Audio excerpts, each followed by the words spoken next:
Paul का गुस्सा दिग्विजय पर निकालना बनेगा अनुपमा के लिए वरदान। नमस्कार दोस्तों, स्वागत है आपका आपके अपने चैनल हंग्री स्पिरिट्स में। हंग्री स्पिरिट्स देख रहे सारे दर्शकों का मैं अंजू शर्मा दिल से स्वागत करती हूँ। तो पॉल ने बहुत ही गलत किया है अनुपमा के साथ। पॉल तो भुगतेगा ही, मगर फिलहाल तो अनुपमा भुगत रही है। अनुपमा कान्हा जी से बात कर रही है और कह रही है कि हारूंगी इस बार भी नहीं, भागूंगी इस बार भी नहीं। यानी कि पहले भी कभी नहीं भागी, आज भी नहीं भागूंगी, लड़ूंगी मुसीबतों से।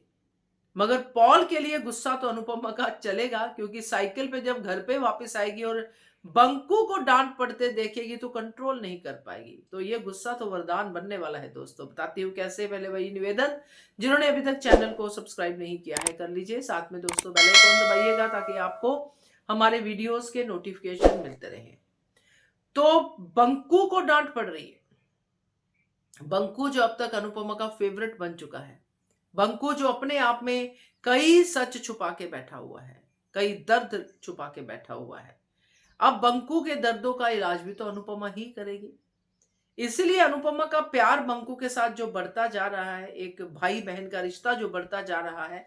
अब एक बहन जो ऑलरेडी गुस्से में आ रही है बाहर से, पॉल ने उसका सारा कुछ बर्बाद कर दिया है, वो घर पे अपने भाई को डांट पड़ते कैसे सुन सकती है। वहां पे उसको कुछ याद नहीं है कि घर किसका है, कौन है सामने और क्या चीजें चल रही है। और इतने दिनों से जो दिग्विजय कर रहा है वो भी तो अनुपमा के अंदर भरता जा रहा है। अब वो भर गया है इतना कि बाहर तो निकलेगा।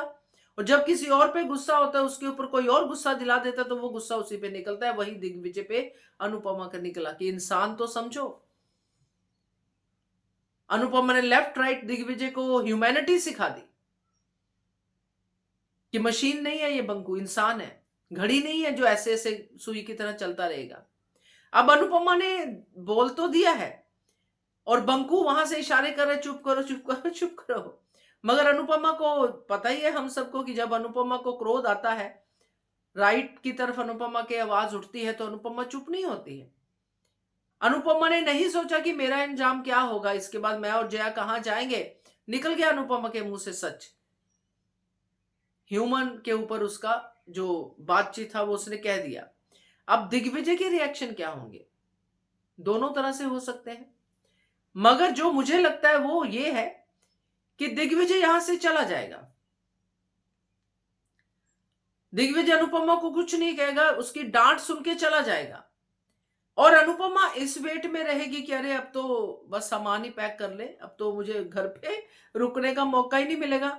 जयू आएगी तो हम लोग चले जाएंगे। अनुपमा सामान पैक करना शुरू कर देगी और अनुपमा को गुस्सा भी आएगा अपने आप पे कि क्यों नहीं रोका गधेड़ी, तेरे को क्या हो जाता है, क्यों नहीं रोक पाती है अपने आप को। सुन लेता बंकू, सुन ही रहा था ना, डांट सुन लेता बंकू, एक और डांट सुन लेता। तुझे क्या पड़ी थी, अब कहां जाएगी जयू के लेके। अब तो ये दिग्विजय रुकेगा नहीं, अब तो ये मुझे बाहर निकालेगा ही निकालेगा। तो ये वाला अनुपमा का इमोशन होगा। मगर यहाँ पे दिग्विजय का रिएक्शन उल्टा होगा। दिग्विजय यहाँ पे क्लियरली आके अनुपमा को बोलेगा नहीं कि आपने सही कहा या ये कहा, और ये सीधा कहे कहां जा रही हो आप, आपको कहीं जाने की जरूरत नहीं, आपका अभी टाइम बाकी है। डॉक्टर साहब को मैंने जुबान दिया, आप रहिए यहाँ पे तब तक। ऐसा नहीं बोलेगा कि आपके लिए उम्र भर का यहाँ पे ठिकाना है या ये वो, कुछ नहीं बोलेगा। जो मुझे लगता है आके वो यही कहेगा कि आपको कहीं जाने की अभी जरूरत नहीं, अभी आपके इतने दिन बाकी है यहाँ पे, मगर रूल्स आर रूल्स, ये भी कह के जाएगा।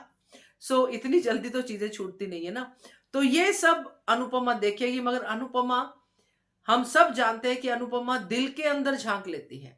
अनुपमा देख लेगी कि ये मेरी जो बातें हैं दिग्विजय पे असर करके गई हैं, नहीं तो आज ही ये हमें घर से निकाल देता। सो बढ़िया सीन देखने को मिलेगा आपको कल, तो मजा आएगा। क्या कहते हो आप, कमेंट कीजिएगा। देखते रहिए channel Hungry Spirits. Thank you so much.